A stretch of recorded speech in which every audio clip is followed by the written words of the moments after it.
आज आपण 42 बाजरीच्या भाकरी बनवल्या.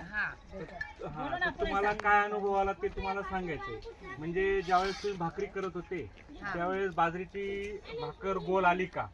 बरोबर. सर्वात महत्वाचं आली का? गोल आली का? गोल आली. अजून काय काय अनुभव आला? आम्हाला पीठ लई छान वाटलं. पीठ छान वाटलं. बरं. भाकर करताना मुरल्या का भाकरी? एकी भाकर मुरली. बरोबर. आणि पांढऱ्या शुभ्र भाकरी आल्या. तर तुम्हाला काय वाटतं की इतर ज्या महिला घरात करतील तर त्यांनी हीच बाजरी घेऊन इथे भाकरी केल्या तर चालतील का?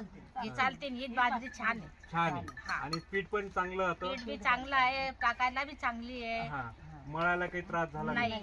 बरं बरं. तर तुमचा पण तो अनुभव आला का? बरं. आजी तुम्हाला काय वाटतं? चांगलं वाटलं भाऊ. तर भाकरी चांगल्या आल्या, मळायला काही त्रास झाला नाही. जी एकी भाकर मुडली नाही ना? सुपर छान आली एकदम भारी आली. बरं बरं. तर तुमचा अनुभव आम्ही सर्व इतर महिलांना पण सांगू की जसा तुम्ही अनुभव घेतला तसं इतर महिलांनी बी घेतला तर 100% त्यांना त्रास होणार नाही. धन्यवाद. तर तुम्ही सांगाल ना? काय सांगाल? 42 नंबर केले आम्ही, पण पीठ छान होता, मोडल्या नाही, काहीच नाही. आम्हाला लय आनंद वाटतो. बरं बरं. धन्यवाद. धन्यवाद.